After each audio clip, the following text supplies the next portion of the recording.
Feel the real fear with us.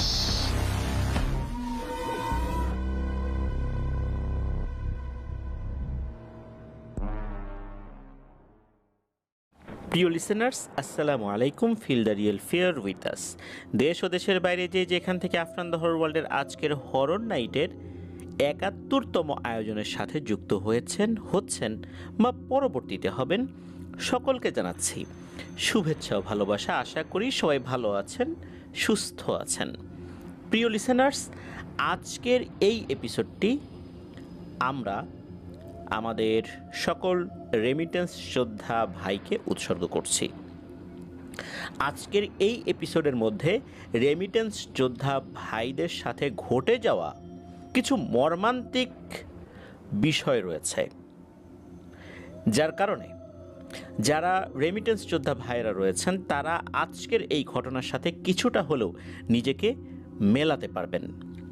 হয়তোবা আমরা বাংলাদেশের এই বাস্তবতায় এখানে বসে আপনাদের ওই কষ্টটা বুঝতে পারবো না, তবে এই ঘটনার মাধ্যম দিয়ে কিছুটা হলেও আমাদের লিসেনারদের মধ্যে অনেকেই আপনাদের কষ্টটা অনুভব করতে পারবেন। চলুন আজকের ঘটনায় চলে যাই। তবে ঘটনায় যাওয়ার আগে সেই কয়েকটি কথা যেটা সবসময় বলি, যে এই ভিডিও লাইক বাটনে প্রেস করতে ভুলবেন না, আর বেশি বেশি করে এই ভিডিওর লিঙ্কটা শেয়ার করে দিতে পারেন, যাতে করে আরও অনেক লোক আজকের এই এপিসোডটি শুনতে পারে। ঘটনা কেমন লাগছে তা জানি এই ভিডিওর কমেন্ট সেকশনে কমেন্ট করতে পারেন। এছাড়া আমাদের ফেসবুক পেজ এবং গ্রুপ তো রয়েছে আফরান দ্য হরর ওয়ার্ল্ড নামে, সেখানে গিয়েও আপনারা আপনাদের মতামত জানাতে পারেন। চলুন ঘটনায় চলে যাই। এই ঘটনাটি যিনি পাঠিয়েছেন তার নাম মাহবুব হাসান সিয়াম। ওনার অনেকগুলো ঘটনা কিন্তু ইতোমধ্যে আমরা প্রচার করেছি, তবে মাঝখানে বেশ একটা গ্যাপ ছিল।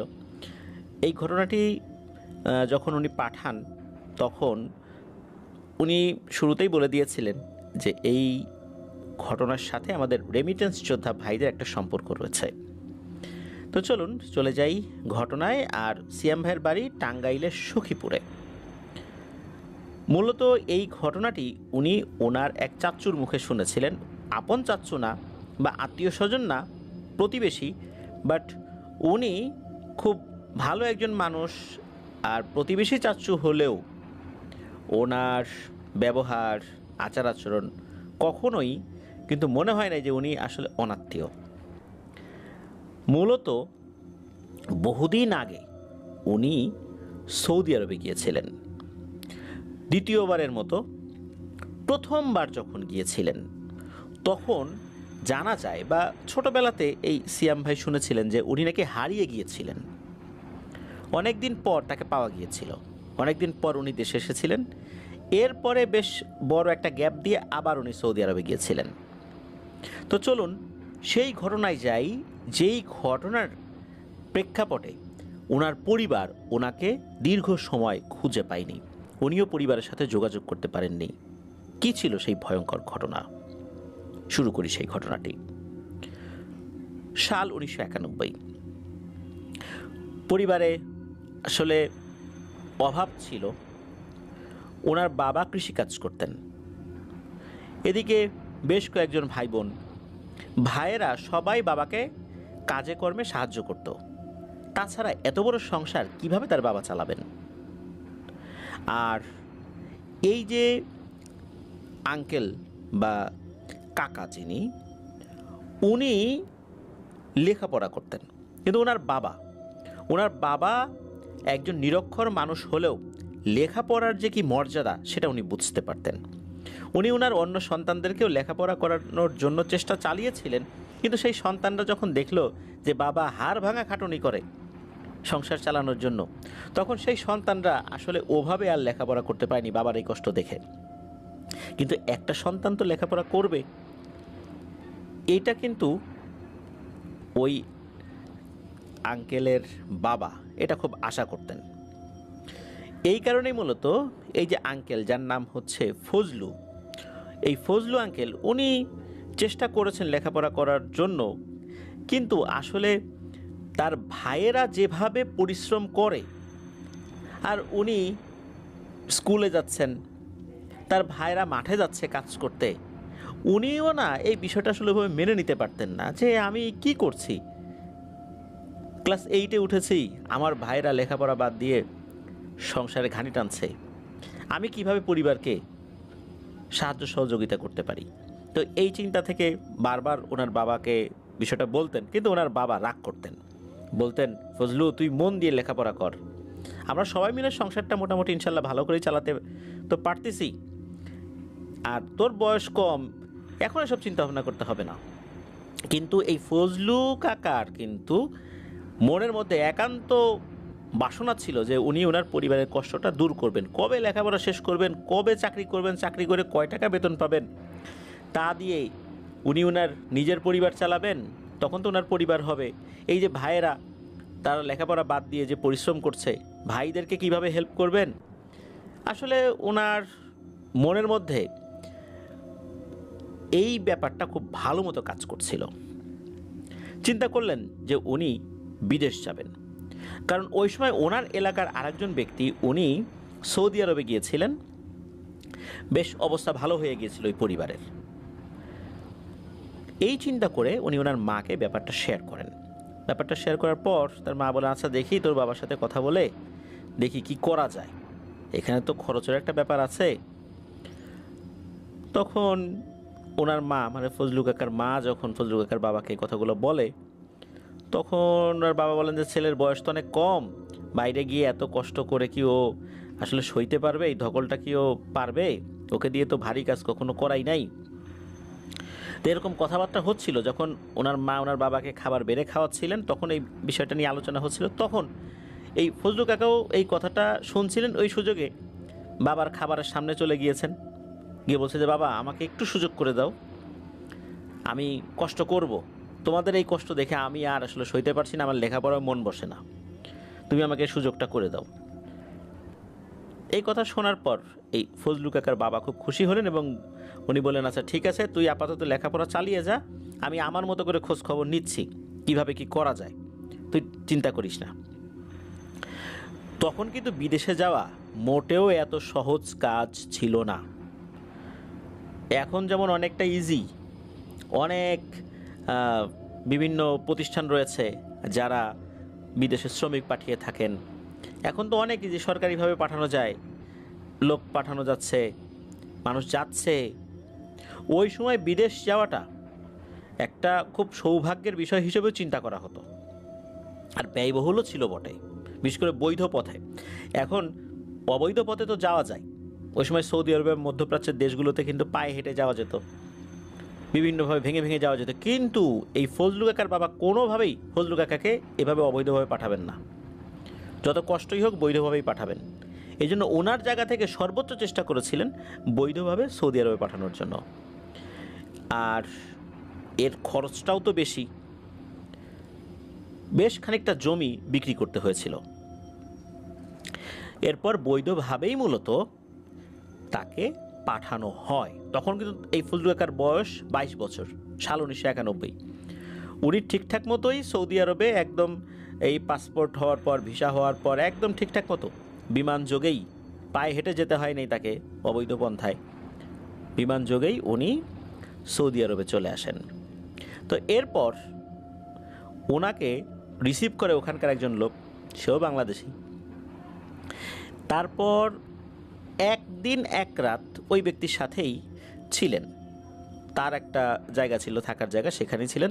পরের দিন ওই লোকটা জানালো যে তোমাকে একজন অ্যারাবিয়ান ব্যক্তির সাথে দেখা করাতে নিয়ে যাব এবং তোমার কাজ বুঝিয়ে দিতে হবে।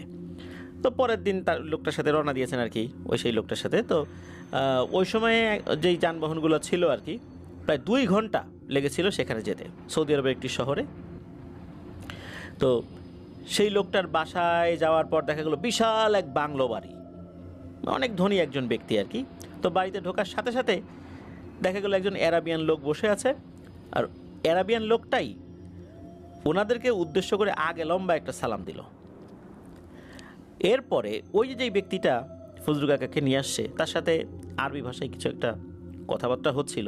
উনি তো আরবি ভাষার কিছুই জানতেন না, জানতেন না বলতে উনি কোরআন শরীফ পড়তে পারতেন, এমনি আরবি পড়তে পারতেন, কিন্তু আরবি ভাষার যে ব্যাপারটা, যে ভাষাটা শুনে বোঝার ব্যাপারটা, এটা কিন্তু উনি জানতেন না। বেশ কিছুক্ষণ কথাবার্তা চলার এক পর্যায়ে কথাবার্তা শেষে ওই অ্যারাবিয়ান লোকটির কাছ থেকে সৌদি রিয়ালের এক বান্ডিল নিয়ে ওই লোকটা চলে যেতে থাকে।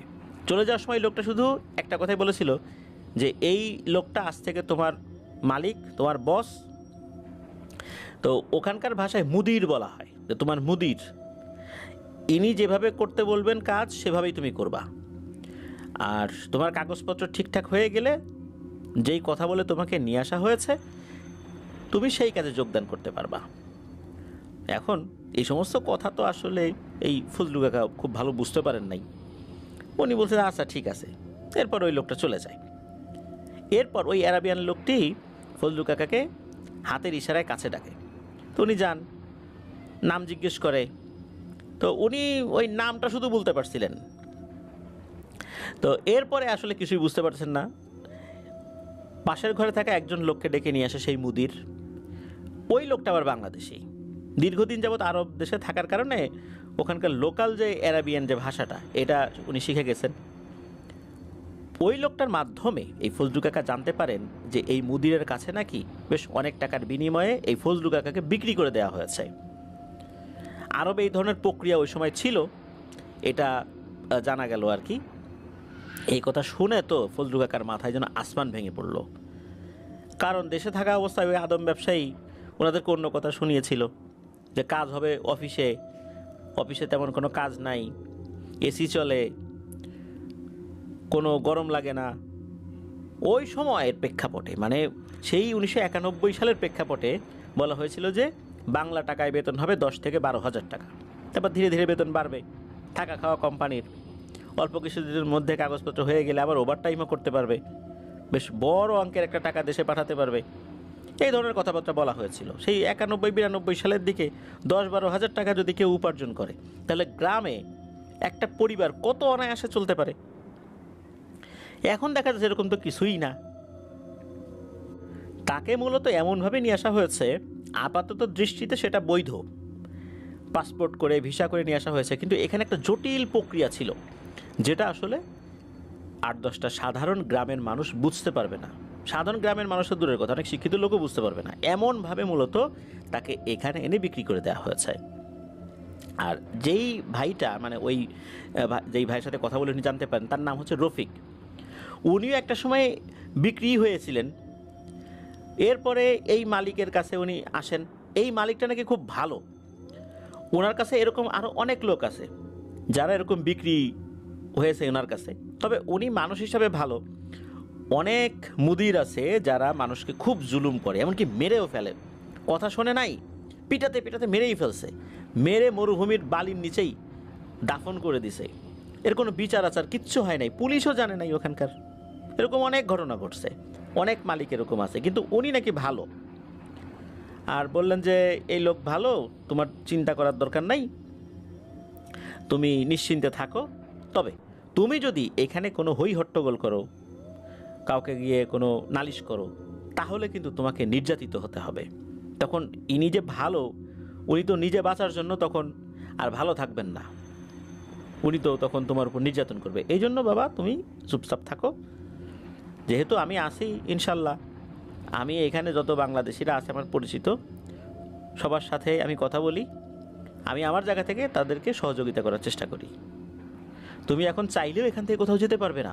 হ্যাঁ পারবা, এই মুদির যদি তোমাকে খালাস করে দেয়, মানে মুক্ত করে দেয়, এবং শুধু মুক্ত করে দিলে হবে না, একটা চিঠি আছে, একটা কাগজে সেটা লিখিত থাকবে যে তোমার নাম এই, তোমার পাসপোর্ট নাম্বার এই, এই মুদির তোমাকে মুক্ত করে দিল, তাহলেই তুমি মুক্ত। এছাড়া কিন্তু হবে না, তুমি কোথাও যেতে পারবে না। আর এখানে এরকম অনেক ধরনের সিস্টেম আছে, তুমি তো জানো না, আস্তে আস্তে সব জানবা আর কি। তো যাই হোক, এই সমস্ত কথা বলে রফিক ভাই তার কথা শেষ করলেন। তো কথাগুলো শুনে প্রথমেই এই ফজলু কাকার মাথায় চিন্তা আসলো যে হায় হায় সর্বনাশ, এই খবর যদি আমার পরিবারের লোকজন শোনে তাহলে তো খুব দুশ্চিন্তা করবে। আর ওই সময় কিন্তু যোগাযোগের ব্যবস্থা তো উন্নত ছিল না, দুটো সিস্টেম ছিল, এক চিঠি আর হচ্ছে টেলিফোন। ওই সময় কিন্তু টেলিফোন ব্যবস্থাটা অনেক ব্যয়বহুল ছিল, এই জন্য মানুষ চিঠি লিখত। তখন এই টেলিফোনে কথা বলতে গেলে ওই এক্সচেঞ্জের মাধ্যমে অনেক জটিল পদ্ধতিতে কথা বলতে হতো। আর প্রতি মিনিটে অনেক টাকা লাগতো খরচ, যার কারণে টেলিফোনে সাধারণত কথাবার্তা কেউ বলতো না। আর একটা পদ্ধতি ছিল, সেটা হচ্ছে এই ক্যাসেট প্লেয়ারে কেউ রেকর্ড করে পাঠাতো, কথা রেকর্ড করে পাঠাতো। আগে যেরকম একটা ফিতা ছিল, যে আগে যেরকম অডিও প্লেয়ার ছিল যেরকম, ওই রকম। তো ওরকম রেকর্ড করে পাঠাতো। বিদেশ থেকে কেউ যদি আসে দেশে, তার কাছে ওই ক্যাসেটটা পাঠিয়ে দিত। তো ওনারা বাসায় ক্যাসেট প্লেয়ারে ওইটা শুনতেন, পরিবারের সদস্যরা বিস্তারিতভাবে শুনতেন। এরপর ওনারা আবার আর একটা ক্যাসেট প্লেয়ারে সেটা রেকর্ড করে ওই ব্যক্তির কাছে দিয়ে দিতেন। উনি যতদিন বাংলাদেশে থাকবেন তার সাথে যোগাযোগ করে উনি যাওয়ার আগে তাকে ওটা দিয়ে দিতেন, উনি আবার নিয়ে তাকে দিতেন। এইভাবে কিন্তু মাঝে মাঝে যোগাযোগ হতো ক্যাসেট প্লেয়ারে কথাবার্তার মাধ্যম দিয়ে। তো যাই হোক, এইটা খুব একটা প্রচলিত পদ্ধতি ছিল না, চিঠিটাই ছিল সবচেয়ে বেশি প্রচলিত পদ্ধতি। এখন ঘটনা এতখানি বলার উদ্দেশ্য রয়েছে কিভাবে এই ফজলু কাকা আসলেন, কারণ এই কথাগুলো না বললে আজকের ঘটনার যে ভয়ের অংশ এটাতে ঢোকা যাবে না। আসলে যখন এই ব্যক্তির কাছে বিক্রি করে দেয়া হলো ফজলু কাকাকে, এখন তার তো একটা কাজ রয়েছে, সেখানে তো যেতে হবে। এখন কথা হচ্ছে যে ওনার কাজটা কি হবে, এই বিষয়ে শুরুতেই কোনো সিদ্ধান্ত হয়নি। তো ওই যে রফিক ভাই যিনি, উনি জানলেন যে তুমি এখানে কয়েকদিন থাকো, কয়েকদিন থাকার পর এই মুদির তোমাকে একটা কাজ দেবেন, সেখানে তোমাকে ওই কাজটা করতে হবে। তো উনি ওখানে 2-3 দিন ছিলেন। রফিক ভাই খুব ভালো মানুষ। 2-3 দিন পর জানালেন যে আগামীকাল ভোরে তোমাকে তোমার কাজের জায়গায় রেখে আসা হবে। আর বাড়িতেও কোনো খোঁজ খবর দিতে পারছিলেন না যে আসলে উনি পৌঁছেছেন, উনি ভালো আছেন না খারাপ আছেন, এই বিষয়ে তো আসলে কোনো খোঁজ খবর দিতে পারছিলেন না। চিঠি লেখারও সুযোগ ছিল না, কারণ উনি তো আসলে বিক্রি হয়ে গেছেন, বলতে পারেন যে দাস হয়ে গেছেন। পরের দিন সকালবেলা চিৎকার চেঁচামেচিতে ঘুম ভেঙে যায় এই ফজলু কাকার। মূলত ওই যে মুদির, উনি চিৎকার করছে যে এই কী ব্যাপার, এখনো ওঠে নাই কেন, তাড়াতাড়ি যেতে হবে, ওই আরবি ভাষায় আর কি এরকম কিছু বলছিলেন আর কি। তখন উনি দ্রুত রেডি হয়ে যান। এরপর রফিক ভাইকে সাথে নিয়ে ওই মুদিরের যে পার্সোনাল গাড়ি ছিল সেটাতে রওনা দিয়ে দেন। গাড়িটা মুদির নিজেই চালাচ্ছিলেন। তো ঘন্টাখানেক পথ চলার পর গাড়িটা মরুভূমির ভিতর দিয়ে শহরের এলাকা পার হয়ে মরুভূমির দিকে যেতে থাকে। গাড়ির সামনের সিটে ওই মুদির এবং আর এক সিটে, ড্রাইভিং সিটের পাশে যে সিটটা থাকে ওখানে রফিক ভাই বসা ছিলেন। রফিক ভাইয়ের সাথে ওই মুদিরের কথা হচ্ছিল, আরবিতে কথা হচ্ছিল। উনি তো আরবি ভাষা তখন কিছু বোঝেন না যে কি বলতেছে না বলতেছে। তো তখন ফজলু কাকার মনের মধ্যে কিন্তু একটা বিষয় ভয় কাজ করছিল যে এমন একটা জায়গায় চলে আসতেছি, এইখানে যদি তাকে মেরেও ফেলে এই সংবাদও কেউ জানতে পারবে না, কখনোই জানতে পারবে না। মনের মধ্যে এতটুকুই একটা স্বস্তি লাগছিল, যাক একজন অন্তত বাংলাদেশি ভাই আছে, আমি মরে গেলেও তার মাধ্যম দিয়ে হয়তোবা আমার পরিবার কোনো একদিন জানতে পারবে, আর তাকে তো বিপজ্জনক বলেও মনে হচ্ছে না। তো যাই হোক, এভাবে যেতে যেতে একটা পর্যায়ে এসে গাড়িটা একটা জায়গায় এসে দাঁড়ায়। কাঠ বাকল এসব দিয়ে ঘেরাও করা একটা বাউন্ডারি আছে। তো ওটার ভিতরে প্রবেশ করেন ওনারা। ওখানে আফ্রিকান এক কৃষ্ণাঙ্গ ভদ্রলোক ছিলেন। ওই মুদির ইশারা দিলে ওই লোকটা আসে, আসার পর কিছু মাল সামানা নামানো হয় আর কি। তো বোঝা গেল যে এটা হচ্ছে ওই মুদিরের একটি উটের খামার। এখানে একজন ভিনদেশি লোক কাজ করে, তার নাম হচ্ছে হাসান। কিন্তু কোনো একটা কারণে এই হাসানকে অন্য আরেকটা কাজ দেবেন এই মুদির, এখান থেকে নিয়ে যাবেন। মূলত এই ফজলু কাকাকে এই উটগুলো দেখাশোনা করতে হবে। তো রফিক ভাই জানালেন যে কিছুদিন এই হাসান তোমাকে সাথে রেখে সব কাজ বুঝিয়ে দেবে, কাজ বোঝা হয়ে গেলে হাসানকে এখান থেকে নিয়ে যাওয়া হবে। আর প্রতি সপ্তাহে মুদির নিজে বা তার কোনো লোক এসে সাপ্তাহিক বাজার বা জরুরি জিনিসপত্র এখানে দিয়ে যাবে। আর যা দিয়ে যাবে ততটুকুতে অনায়াসেই খেয়ে দিয়ে 1 সপ্তাহ পার করে ফেলা যাবে। আর এখানেই থাকতে হবে, এখান থেকে চলে যাওয়ার কোনো সুযোগ নেই। আপাতত এই কাজ কিছুদিন করতে হবে। এরপর যদি ভালো না লাগে, মুদিরকে বুঝিয়ে রফিক ভাই এই ফজলু কাকাকে অন্য কোনো কাজে লাগিয়ে দেবেন, এটা বলে দেন আর কি। তো রফিক ভাইকে এই ফজলু কাকা সম্মতি জান, ঠিক আছে আমি কাজটা বুঝে নেব। এরপর মুদির, রফিক ভাই ও হাসান সহ 3 জন মিলে এই ফজলু কাকাকে পুরো খামারটা ঘুরে দেখান। তো এই খামারটির বিবরণটা একটু দেওয়া দরকার। সেখানে একজন লোক থাকার জন্য কোনো রকমের একটা ব্যবস্থা ছিল। ওই বড় বড় কন্টেইনার থাকে না, জাহাজগুলোতে যে কন্টেইনারগুলো আসে, তো ওই টাইপের কন্টেইনারগুলো দিয়ে একটা থাকার একটা ব্যবস্থা করা হয়েছে। তার মধ্যে খাট, চুলা, আরও বিভিন্ন জিনিস দেওয়া হয়েছে। এক ধরনের চুলা ছিল, বিভিন্ন সময় আমরা দেখি হোটেলগুলোতে আছে, কেরোসিন তেলেই চলে, পাম্প করতে হয়, পাম্প করে করে সেই চুলাগুলো চালাতে হয়, তেলে চলে। তো এই ধরনের চুলাও আছে। তারপর পানির ট্যাঙ্ক রয়েছে, অতিরিক্ত একটা ঘর রয়েছে যেখানে বেশ কিছু মাল সামানা রাখা আছে। তারপরে ওই যে উটের খাবার দাবার রাখতে হয়, এরকম একটা জায়গা রয়েছে আর কি। ওখানে থাকা একদল উটের পালকে দেখিয়ে দিয়ে রফিক ভাই বললেন যে এই যে এদেরকে তোমার লালন পালন করতে হবে, আর এছাড়াও যদি টুকটাক কাজ থাকে এটা হাসান তোমাকে বুঝিয়ে দেবে। তো সব কিছু বুঝিয়ে দিয়ে এই মুদির এবং রফিক ভাই চলে আসে ওখান থেকে। তো চলে যাওয়ার পর ওই হাসান, উনি তো আসলে আরবি জানতেন, আর এই ফজলু কাকা তো একদমই আরবি জানতেন না। এই ইশারা ইঙ্গিতে বোঝাতে থাকে আর কি। ফজলু কাকা বুঝে নিচ্ছিলেন যে কী বলতে চাচ্ছে, উনি একটু আইডিয়া করছিলেন যে উনি হয়তো এটা বলতে চাচ্ছে। তো এইভাবে আর কি উনি বুঝে নিচ্ছিলেন কাজগুলো। ওখানে মোট 13টি উট ছিল, যার মধ্যে 11টি বড় প্রাপ্তবয়স্ক আর 2টি হচ্ছে ছোট বাচ্চা, মানে উটের ছোট বাচ্চা। মোটামুটি 3 দিনের মধ্যে ওই হাসান ফজলু কাকাকে সব কাজ বুঝিয়ে দিয়েছিল। ফজলু কাকার কাজ ছিল প্রতিদিন সকালবেলা খুব ভোরে উঠতে হতো, উঠে ওনার নিজের জন্য রান্না বাড়া শেষ করতে হতো। রান্না করার জন্য যেই জায়গাটা ছিল সেখান থেকে উনি সব কাজ করে ফেলতে পারতেন রান্না সংক্রান্ত। রান্না শেষ করে উটগুলিকে খাবারের পানি দিতে হতো। পুরো দিনের জন্য রান্না একসাথে সকালেই করে রাখতেন, যার কারণে অন্য বেলার জন্য চিন্তা করতে হতো না। উটগুলিকে খাওয়ানোর জন্য উন্মুক্তভাবে হাঁটাহাঁটিও করাতে হয়, সেটা দুপুরের দিকে, মানে মরুভূমিতে এগুলোকে চড়াতে হবে আর কি। তো মরুভূমির মাঝেই শুকনো ঘাস লতা পাতা খাওয়ানোর জন্য ব্যবস্থা ছিল, বা ওরকম থাকে, ন্যাচারালি থাকে আর কি। এরপর আবার উটগুলোকে নিয়ে খামারে ফেরত আসতেন আর কি। তো এইভাবে করতে করতে 3-4 দিন পার হয়ে যায়। হাসান যে সে তো ছিল, 3-4 দিন পর ওই হাসানকেও নিয়ে যাওয়া হয়। এরপর তো একা হয়ে যান। এই রফিক ভাই দীর্ঘদিন ওই মুদিরের সাথে থাকার কারণে মুদিরের প্রিয়ভাজন একজন সঙ্গী হয়ে গিয়েছিলেন, যার কারণে মুদির যেখানেই যেত এই রফিক ভাইকে নিয়ে যেত সাথে করে। আর রফিক ভাই এই ফজলু ভাইয়ের ভালো মন্দের অবস্থা জিজ্ঞেস করতেন, এবং এইটাও বলতেন যে শোনো ফজলু, এখন থেকে তোমাকে এই খামারটিতে একা একাই থাকতে হবে, কারণ হাসানকে তো নিয়ে যাব সাথে করে। তো হাসান তো তোমাকে সব কাজ বুঝিয়ে দিয়েছে, তুমি আর একটা কাজ প্রতিদিন করবে। তোমাকে প্রতিদিন উট চড়াতে হবে না, সপ্তাহে 3 দিন তোমাকে এই বুদ্ধিটা দিয়ে দিলাম, সপ্তাহে 3 দিন উটগুলোকে মরুভূমিতে চড়াতে হবে, তাতেই হবে, প্রতিদিন দরকার নেই। এই বুদ্ধিটা তোমাকে দিয়ে দিলাম। আর খেয়াল রাখবে, মরুভূমিতে কিন্তু মাঝে মাঝে বালির ঝড় শুরু হয়। এইরকম পরিস্থিতিতে পড়লে নিরাপদ আশ্রয় খুঁজে নেবে, খুব বেশি দূরে যাবে না এখান থেকে, কাছাকাছি থাকবে। তারপর হাসানকে নিয়ে তো সবাই চলে গেছে। এরপর একা হয়ে গেছেন। একটা মানুষের সাথে কথা বলবে এরকম একটা মানুষ খুঁজে পাওয়া যায় না, কারণ উনি আরবি জানেন না।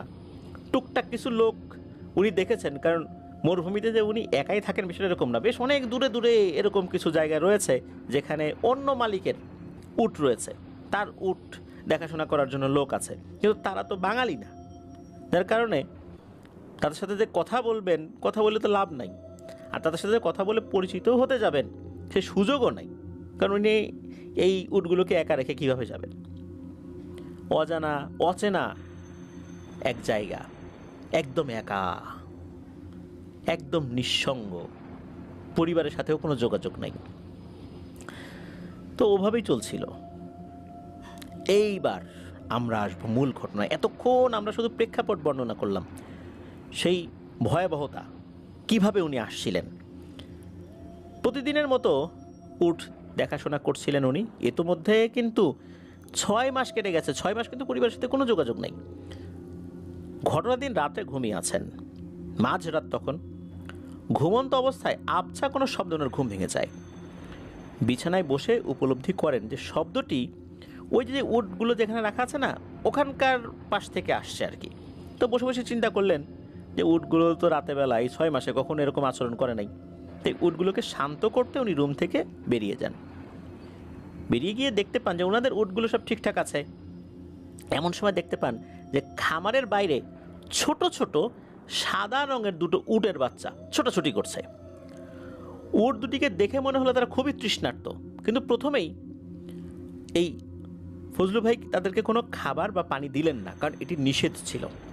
কারণ এটা বলাটা জরুরি, কারণ হচ্ছে যে এই যে যেই উটগুলো, এই উটগুলো কখনো কখনো অন্য খামারে চলে যায় তৃষ্ণার্ত হয়ে বা ক্ষুধার্ত হয়ে। তখন সেই খামারে যদি অন্য কোনো উট চলে আসে, তাহলে হয় কি, যদি সেই খামার থেকে কোনো খাবার দেওয়া হয়, উটের স্বভাব নাকি এরকম, তাহলে ওই খামারে থেকে যাবে, অন্য খামারে যাবে না। আর এটা যদি হয় তাহলে অন্য মালিকরা কিন্তু আইনগত পদক্ষেপ নেয়। এই জন্য অন্য কোনো খামারের উট যদি আর একটা খামারে যায়, তাহলে সেই উটগুলোকে খাবার দিতে হয় না। ওরা এরকম ঘোরাঘুরি করে আবার নিজেদের খামারে নাকি ফেরত যায়। এই কারণেই কিন্তু ওই রফিক ভাই বারবার ফজলু কাকাকে বলে দিয়েছিলেন যে খবরদার এই কাজটা কিন্তু করো না। ওই হাসান নামক যে আফ্রিকান কৃষ্ণাঙ্গ ভদ্রলোক ছিলেন, সেও কিন্তু বলে দিয়েছিলেন।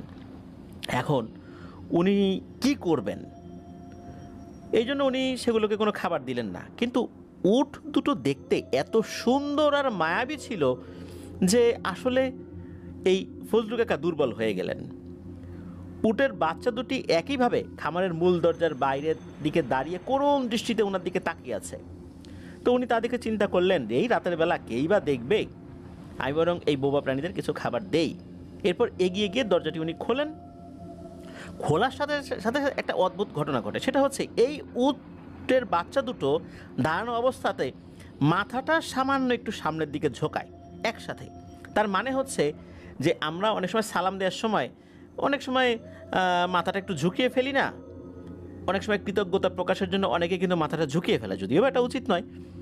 তো মনে হলো যে উট দুটো কৃতজ্ঞতা জ্ঞাপন করলো, একদম মানুষের মতো আচরণ মনে হলো। খুব ধীরে ধীরে উট দুটি একত্রে, মানে বিক্ষিপ্ত হয়ে ছোটাছুটি করছে না এখন আর, খামারের ভেতরে প্রবেশ করলো। তারপর কিছু শুকনো খড়কুটো, একটি পাত্রে কিছু পানি দিলেন। এই উট দুটি পানির পাত্র থেকে এক নিমিষে সব পানি খেয়ে ফেললো। সেই পাত্রে প্রায় 10 লিটারের মতো পানি দিয়েছিলেন আর কি ফজলু কাকা। সব পানি খেয়েও মনে হচ্ছে তাদের তৃষ্ণা এখনও মেটেনি। তা দেখে ওনার খারাপ লাগলো, মনে করলেন যে না জানি কতদিন যাবত এরা অজানার পথে হাঁটছে। আরও 10 লিটার পানি এনে দিলেন, সেগুলো একই রকমভাবে খেয়ে ফেলে। এভাবে 20 লিটার পানি খাওয়ার পরও উট দুটো আরও পানি খাওয়ার আকুতি জানাচ্ছিল এই ফজলু কাকার কাছে। কিন্তু উনি চাইলেও আর পানি দিতে পারছেন না, কারণ হচ্ছে তার উটের জন্য যে পরিমাণ পানি লাগবে এই পরিমাণ পানি কিন্তু দিয়ে যাওয়া হয়। এখন এই পানি যদি উনি শেষ করে ফেলেন, তাহলে তার উটকে কি খাওয়াবেন?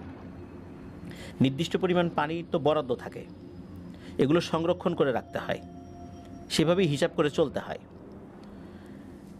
এখন এই উটগুলোর তো পানি সংকট দেখা দিবে, মানে যেগুলো এই খামারের উট, তাই উনি আর তো পানি দিতে পারলেন না। এর মাঝে আরও একটি বিষয় ওনারা খেয়াল করলেন যে এই যে খড় দেওয়া হয়েছিল, এই খড়ের মধ্যে থেকে একটা খড়ও এই উট দুটো মুখে তোলেনি। তারা শুধু পানি খেয়ে এক দৃষ্টিতে এই ফজলু কাকার দিকে তাকিয়ে আছে। এরকম করুণ চাহনি দেখে এই ফজলু কাকা, উনি বাংলা ভাষায়, উনি তো আসলে আরবি ভাষায় কথা বলতে পারতেন না, কি করবেন, ওই উট দুটোকে উদ্দেশ্য করে বলছে যে বাবারে, তোমাদেরকে চাইলেও আমি আর পানি দিতে পারবো না। তোমাদেরকে পানি খাবার দিয়েছি, তুমি তো খাবার খাও নাই, পানি খাইছো তোমরা। এখন যদি আমি আরও পানি দেই, তাহলে এই পানি যদি শেষ হয়ে যায়, এখানকার উটের জন্য রাখা এই পানিগুলো যদি শেষ হয়ে যায়, তাহলে আমার মুদির ওনাকে আমি কি জবাব দিব? তখন তো সমস্যা হবে। এগুলো এখানে নিষেধ, তারপরও আমি কিন্তু কষ্ট করে তোমাদেরকে দিছি। একথা বলার পর মনে হলো এরা প্রত্যেকটা ওয়ার্ডের অর্থ বুঝতে পেরেছে। তারা কি করলো, মাথা নেড়ে, একদম মানুষের মতো মাথা নেড়ে সম্মতি দিল যে ঠিক আছে, এরকম একটা ভাব। এরপর আবার তারা ওই মেইন গেটের বাইরের দিয়ে চলে যাওয়া শুরু করলো। বিস্তীর্ণ মরুভূমির মধ্যে হাঁটতে হাঁটতে একটা সময় তারা দৃশ্যসীমার বাইরে চলে গেল। ফজলু কাকাও মনে মনে খুব খুশি হয়ে উনি আবার ওনার রুমে গিয়ে শুয়ে পড়েন। পরের দিনের কথা, দিনের সকল কার্যক্রম শেষ করে রাতের খাবার খেয়ে উনি শুয়ে পড়েছেন। আজকেও আগের রাতের মতোই একই শব্দে ওনার ঘুম ভেঙে যায়।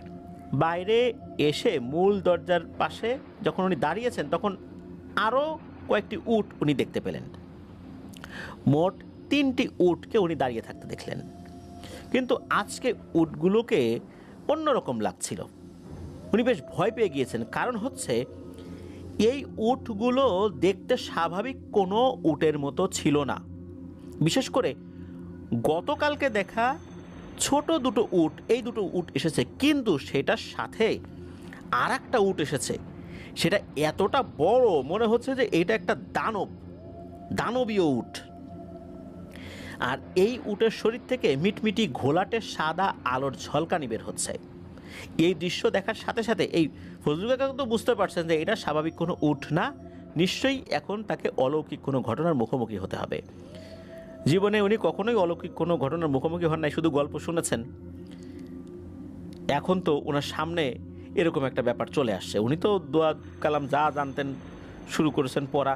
উনি যে ওখান থেকে সরে চলে যাবেন এই শক্তি ওনার শরীরে নাই।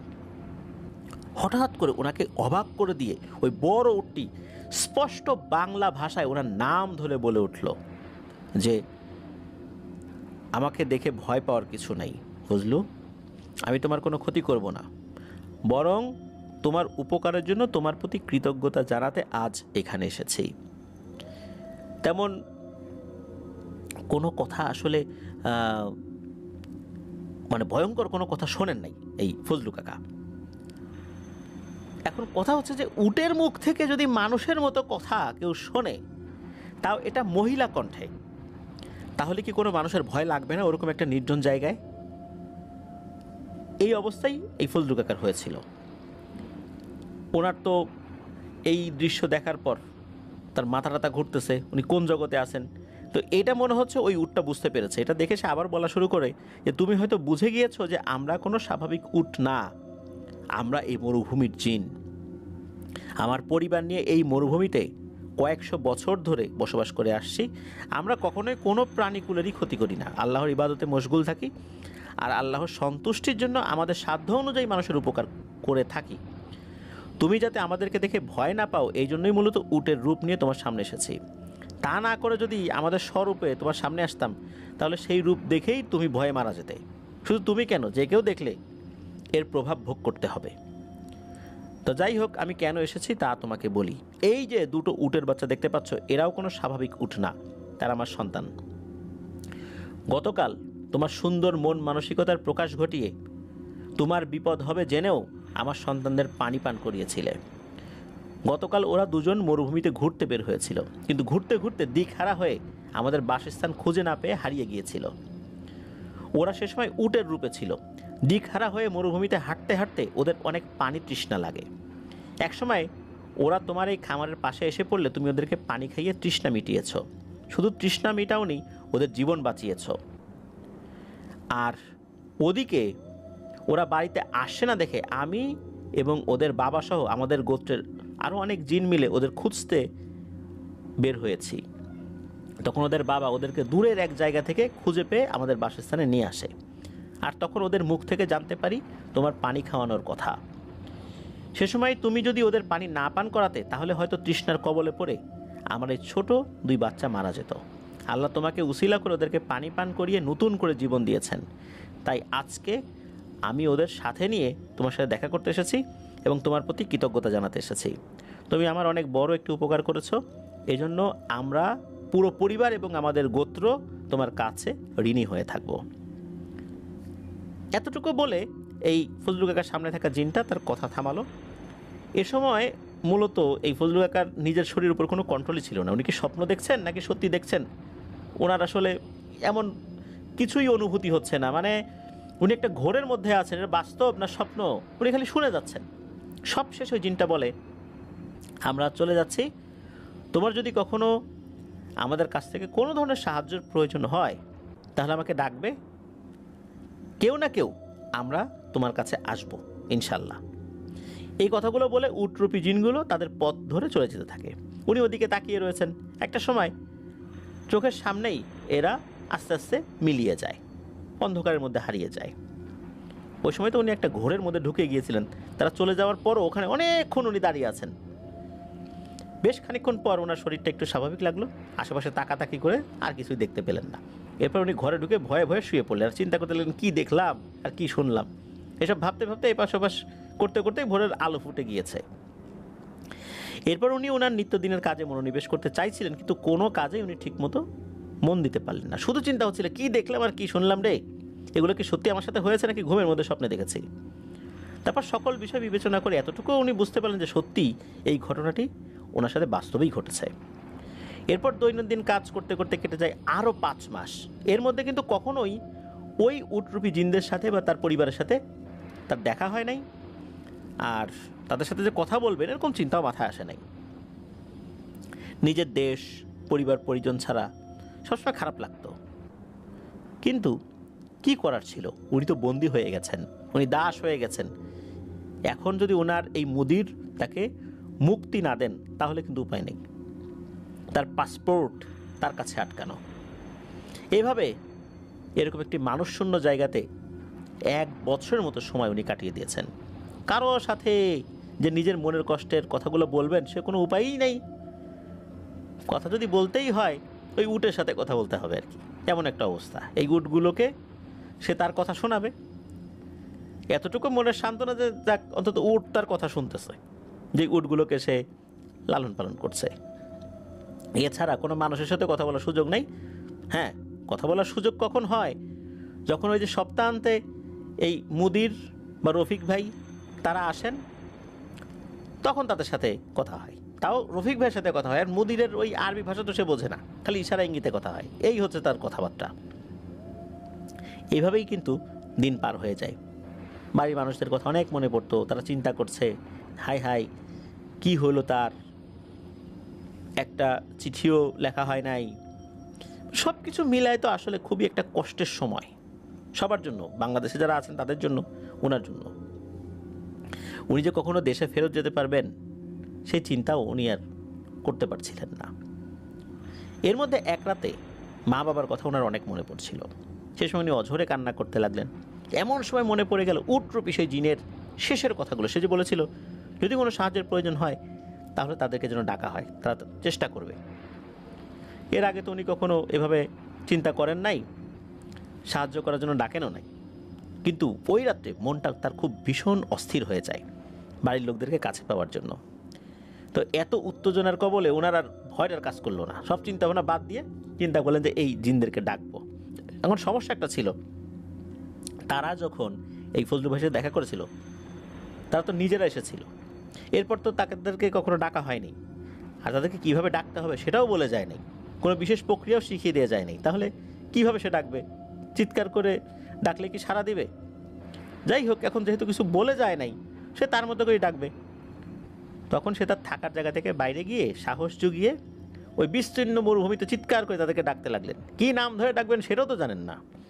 তখন সে বলছে, হে সাহায্যকারী জিন, আপনারা আমাকে বলেছিলেন যে আমার কোনো সাহায্যের দরকার হলে আপনাদের স্মরণ করতে। আজ আপনাদের একটা সাহায্য আমার খুবই দরকার। আপনাদেরকে কি করে ডাকতে হবে তা তো আমি জানি না। যদি আমার ডাক আপনাদের অবধি পৌঁছায় তাহলে আমার ডাকে সাড়া দিন। এরকমভাবে আমি আর থাকতে পারছি না, আমার অনেক কষ্ট হচ্ছে। আপনারা কি শুনতে পাচ্ছেন আমার ডাক?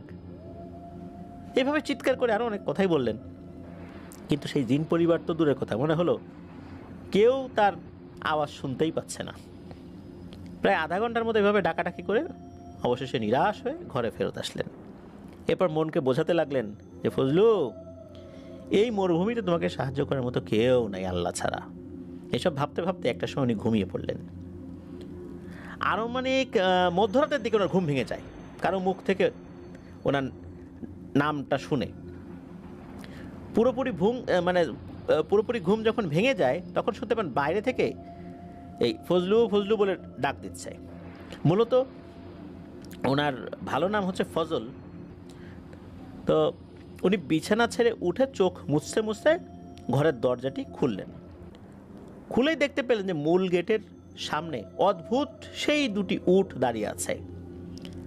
আজ দেখা যাচ্ছে 2টো বড় বড় উট, যাদের গা থেকে হালকা আলো বের হচ্ছে। কিন্তু আজকে আরেকটি বিষয় লক্ষ্য করা গেল যে এই উটগুলোর সাথে ছোট যেই 2টো বাচ্চা উট, এ দুটো আসেনি। আর এতটুকু দেখেই এই ফজল কাকা বা ফজলু কাকা চিনতে পারলেন যে এরা আসলে কারা। এরপর সেই উটগুলোর মধ্যে থেকে একটি উট আবার মানুষের মতো করে ডেকে উঠল যে তুমি আজ প্রথমবার আমাদের ডেকেছ, তাই আজ তোমার ডাকে সাড়া দিতে এখানে এসেছি। তুমি যে সময় আমাদেরকে ডেকেছিলে সে সময় আমরা আল্লাহর ইবাদতে মশগুল ছিলাম, তাই তখন আসতে পারিনি, কিন্তু তোমার ডাক আমরা শুনেছিলাম, তাই এখন এসেছি।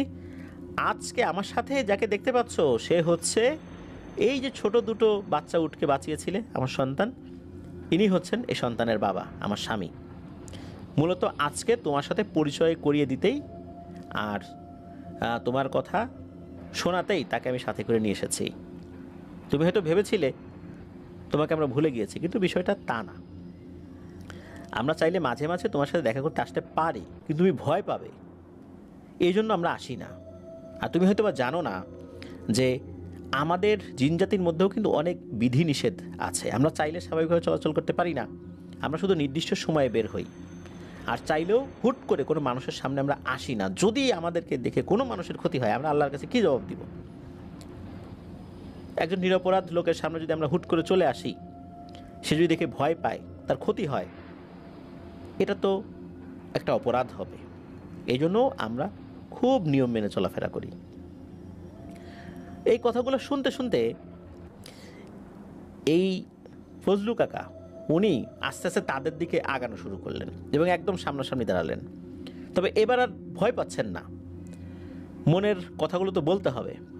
এই সময় পুরুষ যেই উট, ওই উট জিনটা পুরুষ কণ্ঠেই বলে উঠল, কারণ আগের জিনটা তো নারী ছিল, ওই উটটা আর কি নারী কণ্ঠে কথা বলেছিল। এই পুরুষ উটটি বলে উঠল যে তোমার সাথে ওই দিন তো আমি দেখা করতে আসতে পারিনি, এই জন্য আমি আন্তরিকভাবে দুঃখিত। তবে তোমার কথা আমার স্ত্রী সন্তানদের মুখে অনেক শুনেছি। এছাড়া আমি অগোচরে তোমাকে দেখে গিয়েছিলাম, আমি দেখতে পেরেছি তুমি সত্যি একজন ভালো মনের মানুষ। আজকে আমরা এসেছি তোমার কোনো সাহায্য করতে। আচ্ছা বলো তো তোমার কী সাহায্য লাগবে আমাদের কাছ থেকে, আমরা সর্বোচ্চ চেষ্টা করব তোমাকে সাহায্য করার। তো এই সমস্ত কথা বলে যখন এই ফজলু কাকাকে কথা বলার সুযোগ করে দিল, তখন ওই সমস্ত সমস্যার কথাগুলো বলতে থাকেন আর কি, যে কীভাবে উনি দেশে আসছেন, কীভাবে এখানে আটকে আছেন, আর মনের সমস্ত আকুতির কথা খুলে বললেন। এরপর ওই স্ত্রীজিনটি এই ফজলু কাকাকে বলে, আচ্ছা তুমি বলো তো তুমি এখন কি করতে চাও, আমাদেরকে খোলাসা করে বলো, আমরা ঠিক সেই অনুযায়ী কাজ করব। তখন এই ফজলু কাকা বলেন যে আমি কারো উপর প্রতিশোধ নিতে চাই না, আর আমার এই অবস্থার জন্য কাউকে দায়ীও করতে চাই না। আমাকে যে এখানে বিক্রি করে দিয়েছে মিথ্যা কথা বলে, তার উপর আমি আর কোনো অভিযোগ নাই। নিশ্চয়ই আল্লাহ চেয়েছেন বলে আমি এখানে আসছি। আমি আমার বন্দি দশা থেকে মুক্তি পেতে চাই, মুক্ত হতে চাই। সর্বোপরি আমি যেন আমার নিজ দেশে নিজ বাড়িতে আপনজনদের কাছে ফেরত যেতে পারি, এটাই আমি চাই। আপনারা যদি পারেন তাহলে আমাকে সাহায্য সহযোগিতা করতে পারেন।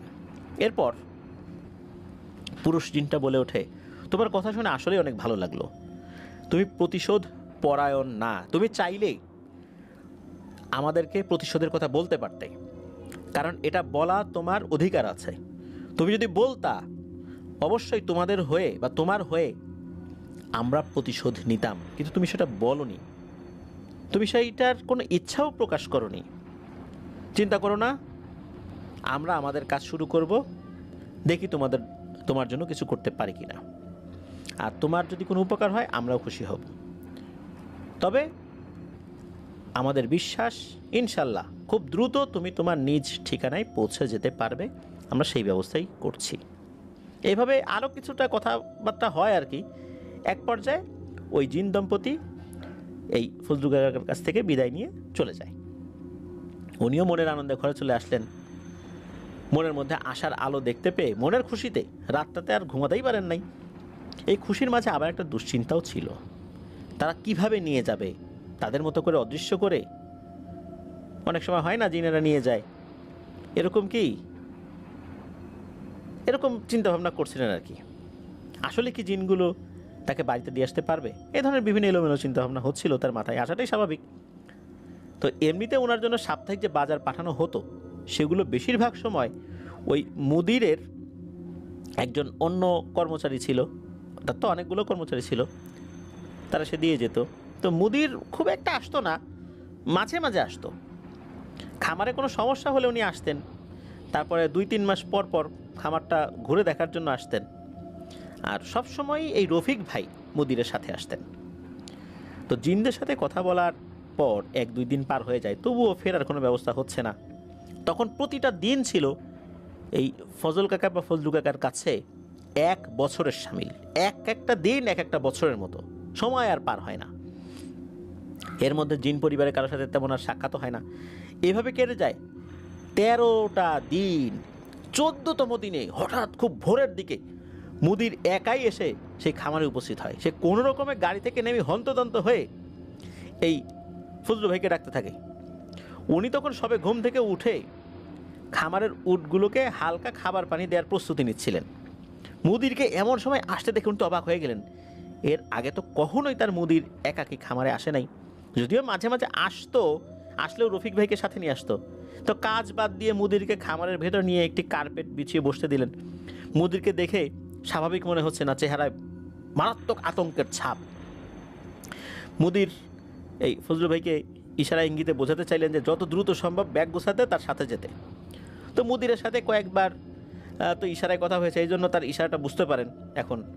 তো কার্পেটে বসানোর পর এই ফজলু ভাই দ্রুত গাওয়া বানিয়ে দেন। গাওয়া হচ্ছে এক ধরনের আরাবিয়ান একটা চা কফি জাতীয় জিনিস, যারা খেয়েছেন তারা জানেন। তো উনি আবার গাওয়া বানাতে পারেন। বিশেষ করে যে হাসান যিনি ছিলেন কয়েকটা দিন এই খামারে, আফ্রিকান এক কৃষ্ণাঙ্গ ভদ্রলোক, তার কাছ থেকে গাওয়া বানানো শিখে নিয়েছিলেন এই ফজলু ভাই। তো উনি তো ভালোই বানাতে পারতেন। তো এখন আর গাওয়া খেতে চাচ্ছেন না তার মুদির। এর আগে কিন্তু খেয়ে খুব প্রশংসা করেছিলেন এবং কিছুটা বকশিসও দিয়েছিলেন, কিন্তু এইবার সে এই গাওয়া খেতে চাচ্ছে না। মনে হচ্ছে দ্রুত এখান থেকে তাকে নিয়ে বেরোতে পারলেই সে বাঁচে। উনি মুদিরকে বোঝাতে চাইলেন যে এখন কিভাবে যাই, উটগুলোকে একটু খাবার তো দিতে হবে, ওরা তো সারা রাত অভুক্ত ছিল। কিন্তু মনে হচ্ছে যে সে এটা শুনতেও নারাজ যে উট অভুক্ত থাক, মরে যাক, তুমি বাবা আমার সাথে এখনই চলো, এমন একটা অবস্থা। তারপর মোটামুটি 15 মিনিটের মতো সময় নিয়ে উটগুলোকে খাবার পানি দিয়ে ব্যাগ গুছিয়ে মুদিরের সাথে রওনা হলেন। তখন কিন্তু খামারে একটা লোকও নেই। তো এই 1 বছর পর এই প্রথম খামার থেকে এই ফজলু ভাই বাইরে আসলেন। মুদির গাড়ি চালাচ্ছে আর ফিস করে দোয়া দুরুদ পাঠ করছে, মনে হচ্ছে সে খুব ভীত। এভাবে করেই ঘণ্টাখানেকের মধ্যেই চলে আসলেন সেই পুরনো বাংলো বাড়িতে, যেখানে মূলত মুদিরের কাছে তাকে বিক্রি করে দেওয়া হয়েছিল। বাড়িতে ঢুকেই মুদির তার নিজ ঘরে চলে গেলেন। গাড়ির আওয়াজ পেয়ে রফিক ভাই চলে আসলেন তার কাছে। তো রফিক ভাই তার কাছে এসে দাঁড়িয়ে গেলেন। প্রায় 3 মাস পর রফিক ভাইকে দেখলেন। এর ভিতরে অবশ্য রফিক ভাই আসে নাই, অন্য লোক আসছিল ওই খামারে। তো একটু কুশল বিনিময় হলো। তো কথাবার্তার এক পর্যায়ে রফিক ভাই এই ফজলু ভাইকে বলেন যে আচ্ছা বলো তো, তোমাকে কী কারণে এখানে নিয়ে আসা হয়েছে? তো ফজলু ভাই বলেন যে আমি তো আসলে জানি না যে মুদির এত তাড়াহুড়া করে কেন আমাকে এইভাবে নিয়ে আসলো। আমি তো ওনার ভাষাও বুঝি না, আর বলতেও পারি না। আপনি থাকলে তো আপনার মাধ্যমে কিছু বলতে পারি। তবে তার ইশারা ইঙ্গিত দেখে বুঝতে পেরেছি যে উনি দ্রুত এখানে নিয়ে আসছেন, নিশ্চয়ই আমাকে এখান থেকে অন্য কোনো জায়গায় নিয়ে যাবেন। আচ্ছা রফিক ভাই, আপনি কি এই বিষয়ে কিছু জানেন যে কেন আমাকে এভাবে আনা হলো? আমি কোনো ভুল টুল করছি নাকি? তো এই প্রশ্নটি করার পর রফিক ভাই কিছুটা গম্ভীর হয়ে বললেন যে না, তোমার কোনো ভুল টুল হয় নাই। এরপর রফিক ভাই বলতে শুরু করলেন যে এই মুদির রফিক ভাইকে কি শুনিয়েছে। তো রফিক ভাই উনি তো ওই মুদিরের সাথে আরবি ভাষায় কথা বলেছিলেন। তো বাংলায় করলে যেটা হয় আর কি, যে ওই রফিক ভাই বলছেন যে মুদির এই রফিক ভাইকে 2-3 দিন আগে ডেকে নিয়ে বলে যে তার সাথে নাকি কিছুদিন যাবৎ ভয়ঙ্কর কিছু ঘটনা ঘটছে। রাতে মুদির যখন ঘুমিয়ে পড়ে তখন নাকি ঘুমের মাঝে স্বপ্নে দেখতে পায় তার উটের খামারটি। স্বপ্নে খামারটিতে তার উটগুলো ছাড়াও আরও বেশ কয়েকটি উট উনি দেখতে পায়। সে দেখতে পায় যে সে খামারের মাঝখানে দাঁড়িয়ে আছে, আর তার উটগুলো ছাড়াও যে অতিরিক্ত উটগুলো থাকে তারা মুদিরকে কেন্দ্র করে ঘুরছে, চক্রাকারে ঘুরছে, আর অদ্ভুত এক ধরনের ভয়ঙ্কর গোংরানির মতো আওয়াজ করতে থাকে। প্রথম রাতের স্বপ্নে মুদির শুধু এতটুকুই দেখতে পায়। এরপর ঘুমের মাঝেই তার স্বপ্ন মিলিয়ে যায়। সকালে উঠে মুদির তার স্বপ্নের বিষয়টিকে সেভাবে আর পাত্তা দেয়নি। কিন্তু সমস্যার কারণ হয়ে দাঁড়ায় যখন এই একই স্বপ্ন মুদির টানা প্রতি রাতেই দেখতে থাকে। এরপর সে বেশ চিন্তিত হয়ে পড়ে এবং প্রথমবার এই রফিক ভাইকে এই বিষয়টি জানায়। এরপর রফিক ভাই তাকে বলে দিয়েছিলেন যে এগুলো তেমন কিছু না, আপনি হয়তো বেশি চিন্তাভাবনায় মগ্ন থাকেন, তো আর আপনার অনেক কাজ, আর খামারটা তো অনেক দূরে, এটা নিয়ে হয়তো বা ভাবেন। আর নতুন একটা ছেলে সেখানে গেছে, ভালো করতেছে কি খারাপ করতেছে এসব বিষয় নিয়ে চিন্তা করেন, এই জন্য হয়তো এরকম দেখতে পাচ্ছেন। তো রফিক ভাইয়ের এই কথায় কিন্তু ওই মুদির খুব একটা ভরসা পেলেন না। এটা তার চেহারা দেখে কিন্তু রফিক ভাই বুঝতে পেরেছিলেন। এরপর এই রফিক ভাইকে ওই মুদির বলেন যে না, আমার কাছে বিষয়টা আসলে এইভাবে মনে হচ্ছে না, বিষয়টাকে এত সহজভাবে নেওয়াও আমার জন্য ঠিক হচ্ছে না, নিশ্চয়ই কোনো কারণ আছে, তাছাড়া তো এরকম হওয়ার কথা না, নিশ্চয়ই আমার দ্বারা এমন কোনো না কোনো সমস্যা হয়েছে, তা না হলে একই স্বপ্ন আমি এতবার দেখবো কেন? ভালো হতো যদি আমি কোনো ভালো স্বপ্ন ব্যাখ্যাকারীকে এই স্বপ্নটি জানাতে পারতাম। আচ্ছা দেখি কী করা যায়। তো সেদিন এতটুকু বলেই মুদির তার কথা শেষ করেন রফিক ভাইয়ের সাথে। এরপর আর কয়েকদিন এই বিষয়ে রফিক ভাইয়ের সাথে কথা হয় নাই। গতকাল রাত্রে, মানে রফিক ভাই বলছেন যে গতকাল রাত্রে রফিক ভাই যখন তার নিজ রুমে ঘুমাচ্ছিলেন, ঘুমের মাঝে দরজায় ঠক ঠক শব্দে তার ঘুম ভেঙে যায়। শুনতে পেলেন যে মুদির কেমন অস্থির হয়ে তাকে ডাকাডাকি করছে। তো উনি তো তাড়াহুড়া করে ঘর দরজা খুলে দিলেন। এরপর দেখতে পান যে দরজার বাইরে মুদির দাঁড়িয়ে উন্মাদ পাগলের মতো আচরণ করছে। এরপর তাকে ধরে ঘরের ভিতরে এনে বসিয়ে শান্ত করার চেষ্টা করতে লাগলেন। এমন সময় ওই মুদির বলতে থাকে যে রফিক, আজ আমি কি দেখলাম এটা, আমাকে এক্ষুনি ফজলের কাছে নিয়ে যাওয়ার ব্যবস্থা করো, ফজলের কাছে নিয়ে যাওয়ার ব্যবস্থা করো, আমাকে এক্ষুনি যেতে হবে, ও ছাড়া আমাকে এই অবস্থা থেকে উত্তরণ ঘটাতে কেউ পারবে না, দ্রুত ব্যবস্থা করো। তো মুদিরের মুখে এই সমস্ত কথা শুনে রফিক ভাই তো আগামাথা কিছু বুঝতে পারছিলেন না, কে নাকি এই মুদিরকে মেরে ফেলতে চায়, আর এই ফজল ভাই কীভাবে মুদিরকে বাঁচাতে পারবে। এরপর এই রফিক ভাই মুদিরকে এক গ্লাস পানি এনে দেন। পানিটা একটানে খেয়ে আর এক গ্লাস পানি চাইলেন এই রফিক ভাইয়ের কাছে। উনি আর এক গ্লাস পানি এনে দিলে তা খেয়ে মনে হলো যে উনি একটু শান্ত হলেন। এরপর কি হয়েছে পুরো ঘটনাটা খুলে বলতে অনুরোধ করেন রফিক ভাই।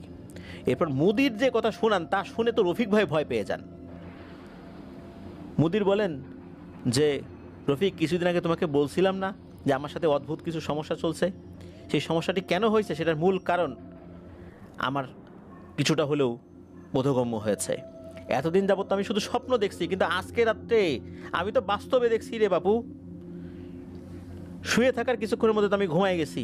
আমি যখন ঘুমাই গেছি তখন ঘুমের মধ্যে আমি একটা শব্দ শুনতে পাই। শব্দের কারণে আমার ঘুম ভেঙে যায়। মনে হলো যে শব্দটা বাইরে থেকে হচ্ছে। আমি তখনও ঠিক বুঝতে পারি নাই যে শব্দটা আসলে কিসের, শব্দটি কিসের এটা ভালো করে বোঝার জন্য শোয়া থেকে উঠে বসলাম। গভীর মনোযোগ দিয়ে যতটুকু বুঝতে পারলাম এটি কোনো ভারী প্রাণীর পায়ের আওয়াজ হতে পারে। শব্দটি আমি তখনও পাচ্ছিলাম। তো এমন শব্দ শুনে বিষয়টি দেখার জন্য দরজাটি খুলে বাইরে আসলাম। দরজা খোলার সময় মনে হয়েছিল শব্দটি হাওয়ায় মিলিয়ে গেল।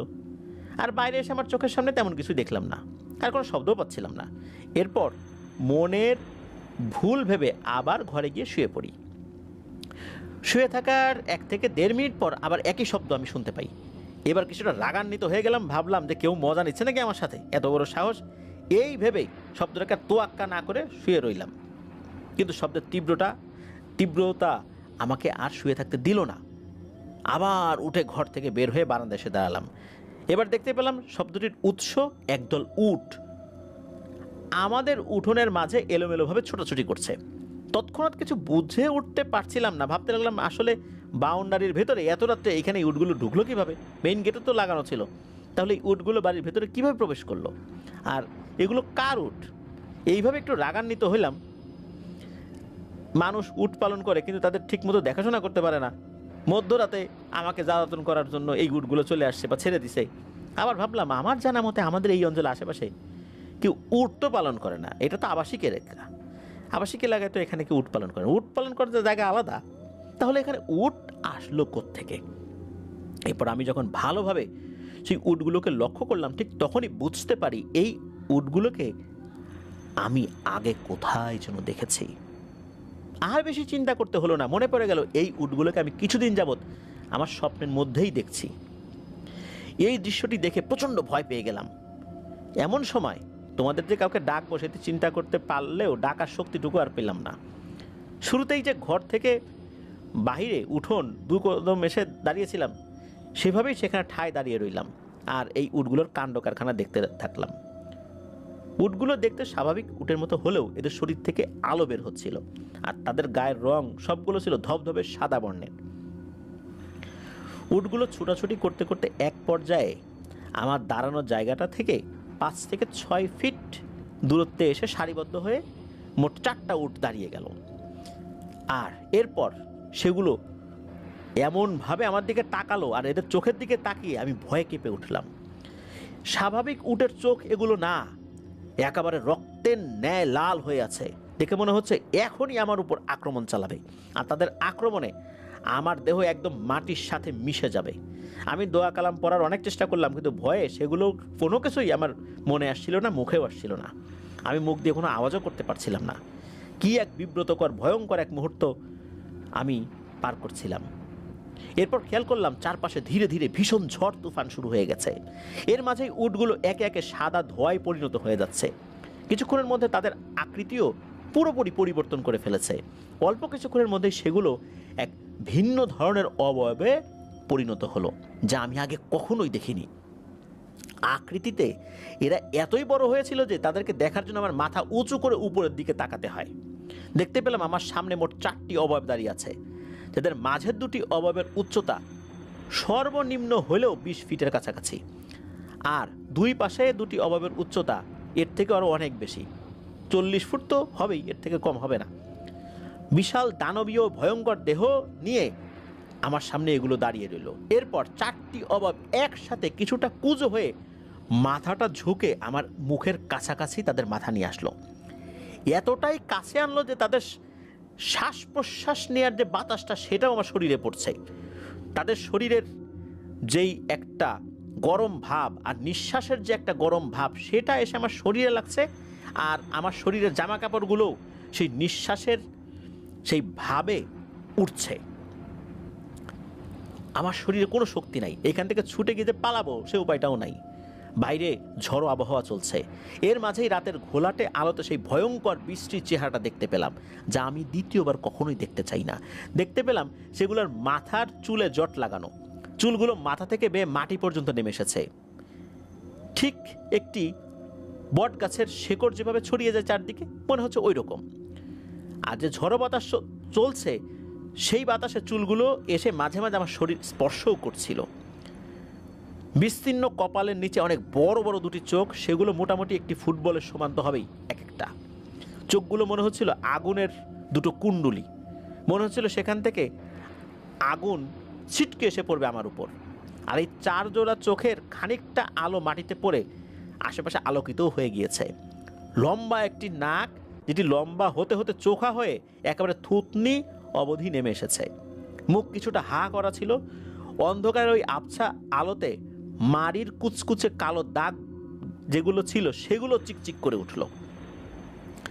তাদের পুরো শরীর লোমশ ছিল, বিশাল বড় বড় 4টি হাত পা, বিশাল এক মাথা। পরক্ষণে সেই অবয়বগুলোর মধ্যে থেকে একটি অবয়ব আমাকে বলে উঠল, কিরে ভয় লাগছে? আমরা আজ তোর কাছে এসেছি একটা কাজে। আমরা মরুভূমির জিন, সচরাচর কোনো মানুষের সামনে আমরা আসি না, আর কখনো আসলেও নিজেদেরকে স্বরূপে প্রকাশ করি না। আমরা তোর বিষয়ে খোঁজ খবর নিয়ে এসেছি। যতটুকু জেনেছি তুই মানুষ হিসাবে খারাপ না, তাই তোর কোনো ক্ষতি আমরা করব না। আজকে শুধু এখানে আসছি একটা কথা জানাতে। ফজলু নামের যে লোকটা আছে মরুভূমির উটের খামারে, তার বিষয়ে আমি কিছু কথা বলবো। প্রথমবার তোকে ভালোভাবেই বলছি, যত দ্রুত সম্ভব এই ছেলেটাকে তার নিজ ঠিকানায় পাঠিয়ে দিবি। আর এই একই কথা যদি দ্বিতীয়বার এসে তোকে বলতে হয়, তাহলে এর পরিণাম যে কি ভয়াবহ হবে তুই কল্পনাও করতে পারবি না। তোর সব কিছু লণ্ডভণ্ড করে দেবো একদম। আজকে স্বরূপে আসার কারণ তুই বুঝতে পারছিস, আমাদের শক্তি সম্পর্কে কিছুটা হলেও ধারণা করতে পারছিস। এখন ভালোভাবে বুঝিয়ে দিলাম, তুই যদি এটার সমাধান না করিস এরপরে ভালোভাবে কিছু বলবো না, এরপর কি হবে তুই সেটা বুঝতে পারবি। মনে রাখিস কিন্তু কথাগুলো। তাদের কথার উত্তর আমি শুধু আমার মাথাটা একটু ঝুঁকালাম। এরপর তারা সোজা হয়ে দাঁড়ালো আর আমার চোখের সামনে ধীরে ধীরে ছোট হতে থাকলো। অল্প কিছুক্ষণের মধ্যে সেগুলো স্বাভাবিক মানুষের আকৃতিতে চলে আসে, আর তারপর তারা ধোঁয়ার রূপে হাওয়ায় মিলিয়ে যেতে শুরু করে এবং মিলিয়েও যায়।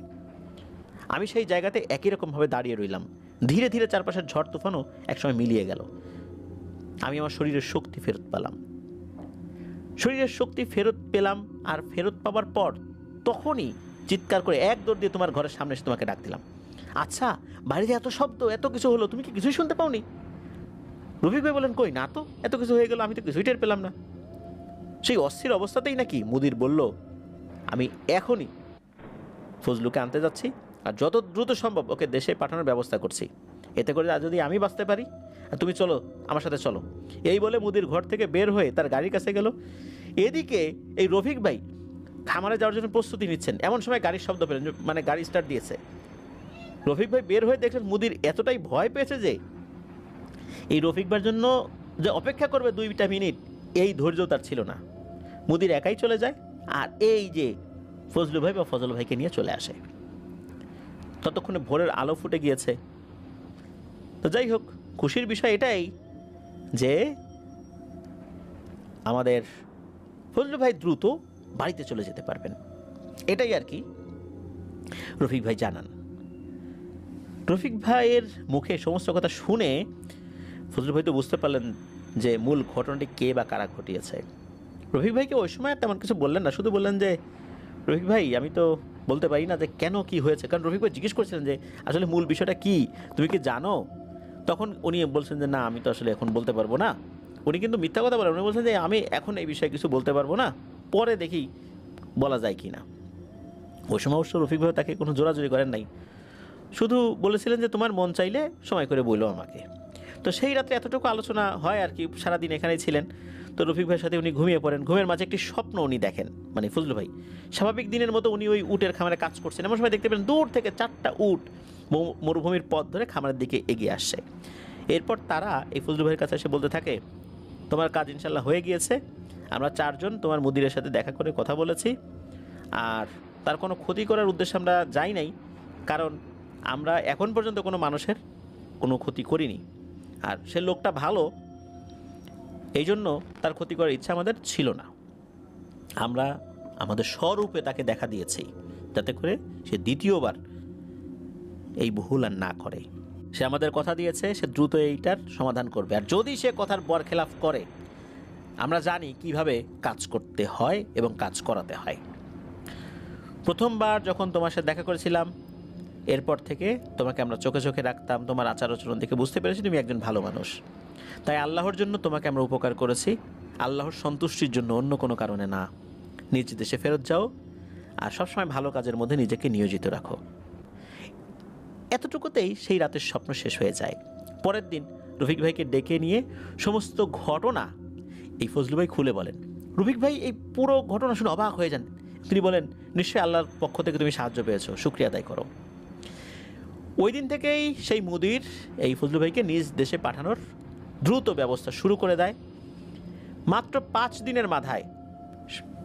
দিনের মাথায় সব কাগজপত্র ঠিকঠাক করে এই খালাসনামা বা মুক্তির পত্র দিয়ে বাংলাদেশে পাঠানোর ব্যবস্থা করে ফেলে। তা না হলে কিন্তু ওই ইমিগ্রেশনে তো ধরবে, ওরকম একটা সিস্টেম ছিল ওই সময়।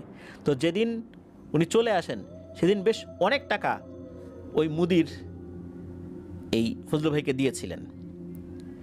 বিশেষ করে খালি হাত খরচের জন্যই 300 রিয়াল ওই সময় 1992 সালে, 91 সালে গিয়েছিলেন, ওই সময় তো 92 সাল আর কি, দিয়েছিলেন এবং ক্ষমা চান যে আমার কোনো আচরণে কষ্ট পেলে তুমি আমাকে ক্ষমা করে দিও।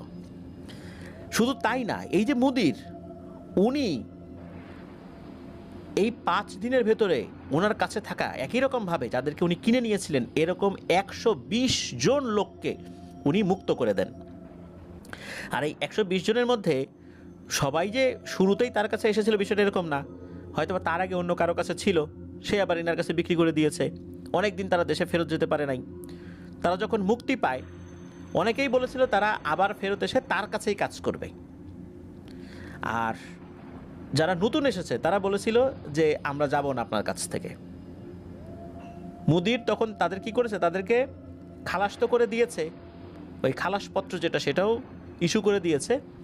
তখন মুদির তাদেরকে চুক্তিভিত্তিক, মানে এই যে বেতন ভিত্তিক যে বেতনের চুক্তি হয়েছে যে এত টাকা বেতনে, একদম মানে সরকারি যে নিয়ম, সেই নিয়মে ওই লোকগুলো ওই মুদিরের কাছেই রয়ে গেছে। প্রিয় লিসেনার্স, এখানে একটা বিষয় বলে রাখা ভালো যে দেখুন, মুক্তি পাওয়ার পরও এই 120 জনের মধ্যে হাতে গোনা অল্প কিছু লোক যারা বহুদিন যাবৎ বাড়িতে যেতে পারে নাই, ওনারা শুধু বাড়িতে গেছিলেন, আর ম্যাক্সিমাম লোকে ওই মুদিরের কাছেই রয়ে গেছিলেন। তারা মুক্তি পাওয়ার পরও তারা যায় নাই। তারা তখন ওই সরকারি যে সিস্টেমটা, যেটা বৈধভাবে যেটা থাকার ব্যবস্থা, সেইটা মুদিরের কাছে যে মুদির সেটা করে দিয়েছিলেন এবং ওই মুদিরের আন্ডারেই তারা ছিলেন, তাহলে মুদিরও ভালো মানুষ নিঃসন্দেহে, এটা বলতে হবে। তা না হলে তো ওনারা তার কাছে থাকতে চাইতেন না। তো এভাবে এই ফজলু ভাই উনি বাংলাদেশে ফেরত আসেন। বাংলাদেশে যখন উনি ফেরত আসেন, উনি তো আসলে পরিবারের সাথে যোগাযোগ করতে পারেন নাই যে উনি কবে আসবেন, কি আসার বিষয়। তখন ওই সময় উনি যখন বাংলাদেশে এয়ারপোর্টে নামার পর উনি একা একাই বাড়িতে চলে আসেন। হঠাৎ করে উনি বাড়িতে চলে আসছেন কোনো খোঁজ খবর ছাড়া। আর এতদিন যে উনি নাই, বাড়ির লোকজন ধরেই নিয়েছিলেন যে উনি মারা গেছেন, হারিয়ে গেছেন। তো হঠাৎ করে তাকে পেয়ে সবাই তো আবেগ আপ্লুত হয়ে পড়ে। ওই সময়ে মূলত এই জিন পরিবারের সাথে কিভাবে সাক্ষাৎ হয়েছিল, তারা কিভাবে সহযোগিতা করছে, ওই সময় পরিবারকে বলেন নাই, পরবর্তীতে বলেছিলেন, মানে অনেক দিন পরে বলেছিলেন। তো উনি আসার পর বেশ অনেক দিন পার হয়ে যায়। পরবর্তীতে আবার উনি সৌদি আরবে পাড়ি জমান, এবার একদম আরও ভালোভাবে আরও খোঁজ খবর নিয়ে। তবে এরপর যখন উনি সৌদি আরবে গিয়েছিলেন, আল্লাহর রহমতে ওনার ভাগ্য খুলে যায়। সেখানে কাজ করার পর আর কখনো পেছন দিকে তাকাতে হয় নাই। সেখানে ওনার নিজস্ব ব্যবসা, নিজের 2টি দোকান, এখনও ওনার সেখানে ব্যবসা রয়েছে। ওনার আর্থিক অবস্থা আলহামদুলিল্লাহ এখন অনেক ভালো। ওনার পরিবার নিয়ে উনি সেখানে থাকেন। প্রায়শই উনি দেশে আসেন। 6 মাস অন্তর তো উনি আসেনি, কখনো পরিবার সাথে নিয়ে আসেন, কখনো একা আসেন। তো এভাবে আলহামদুলিল্লাহ উনি খুব ভালো আছেন। এভাবে উনি চলছেন আলহামদুলিল্লাহ। আর ওই ঘটনার পরে আর কখনোই সেই জিন পরিবারকে উনি দেখেনও নাই, স্বপ্নেও দেখেন নাই, আর উনিও কখনো ডাকেন নাই। তো এটাই ছিল ঘটনা। প্রিয় লিসেনার্স, এই ঘটনার মধ্যে বেশ কিছু বিষয় রয়েছে। আমি শুরুতে বলেছিলাম যে যারা মরুভূমির ওই নির্জন জায়গায় উট চড়ান, অনেকেই তো ভালো কাজের জন্য সেখানে গিয়েছেন, মিথ্যা কথা বলে তাদেরকে নিয়ে যাওয়া হয়েছে, কিন্তু দেখা গেল ওই মরুভূমির মধ্যে নির্জন জায়গায় ওই গরমের মধ্যে উট চড়ানোর দায়িত্ব দেওয়া হয়েছে। আর ফেরত আসার উপায় নাই, পাসপোর্ট কেড়ে নিয়েছে তার কফিল বা মুদির, ফেরত আসার উপায় নাই। এভাবেই চলছে কিন্তু দিন, সপ্তাহে 1 দিন বা 15 দিনে 1 দিন গিয়ে তাদের খাবার দিয়ে আসায়। তো এটা যে কী কষ্টের কাজ। এখন তো না হয় মোবাইল হয়েছে, ইন্টারনেট হয়েছে, যোগাযোগ করতে পারে মানুষ, কিন্তু ওই সময়ের প্রেক্ষাপটে একবার চিন্তা করুন কি ভয়ঙ্কর অবস্থা, কতটা নিঃসঙ্গ মানুষ পার করেছে। এখনও মোবাইল থাকলেও মানুষ তার স্বজনদের যে উপস্থিতি, প্রেজেন্স, এটা কি মোবাইলে হয় না। নিঃসঙ্গ যে অবস্থা, একজন কথা বলার মানুষ সশরীরে যদি আশেপাশে না থাকে তাহলে কি ভালো লাগে? নিশ্চয়ই লাগে না। এখনও কিন্তু এই ধরনের ঘটনা কিন্তু ঘটছে। এই জন্য যারা বিদেশে যাবেন, আমাদের প্রিয় রেমিটেন্স যোদ্ধা ভাইরা, তারা অবশ্যই ভালো করে খোঁজ খবর নিয়ে যাবেন, ভালো করে খোঁজ খবর নিয়ে যেতে হবে। আর যারা এই সমস্যার মধ্যে আছেন, যারা শুনছেন, ইনশাল্লাহ আমরা দোয়া করি আল্লাহ তাআলা দ্রুত আপনাদের এই সমস্যার সমাধান করে দিন। প্রিয় লিসেনার্স, আমরা আজকের এই ঘটনার মাধ্যম দিয়ে দোয়া করি সেই মুদিরের জন্য, যিনি খুবই ভালো মানুষ ছিলেন। হয়তো বা সেখানকার একটা সিস্টেম ছিল, সিস্টেমের ভিতরে থেকে উনি ওইভাবে মানুষগুলোকে কিনে কাজ করাচ্ছিলেন, কিন্তু তাদের সাথে কখনো জুলুম করেন নাই। জুলুম যদি করতেনই তাহলে তো তার কর্মচারীরা মুক্তি পাওয়ার পরও তাকে ছেড়ে চলেই যেত, থেকে যেত না। রফিক ভাইয়ের জন্য দোয়া করি, ভালো হৃদয়ের মানুষ ছিলেন, সবসময় ফজল ভাইকে উনি সাহস দিতেন। আর সেই জিন পরিবারের জন্য দোয়া করি, আল্লাহ তাআলা তাদেরকেও ভালো রাখুন। প্রিয় লিসেনার্স, আজকের এপিসোড এ পর্যন্তই। সবাই ভালো থাকবেন, সুস্থ থাকবেন। ইনশাল্লাহ আসছে বৃহস্পতিবার, থার্সডে নাইটের নতুন আরও একটি এপিসোড নিয়ে আপনাদের সাথে কথা বলবো, ঘটনা শেয়ার করব। আমার জন্য দোয়া করবেন, আমার পরিবারের জন্য দোয়া করবেন, আপনাদের জন্য দোয়া রইল, আপনাদের পরিবারের প্রত্যেকের জন্য দোয়া রইল। মহান আল্লাহ সুবহানাহু ওয়া তাআলা আমাদেরকে ভালো রাখুন, সুস্থ রাখুন, নিরাপদে রাখুন, আফনান দা ওয়ার্ল্ডের সাথে রাখুন। আসসালামু আলাইকুম। প্রিয় লিসেনার্স, আসসালামু আলাইকুম। Feel the real fear with us.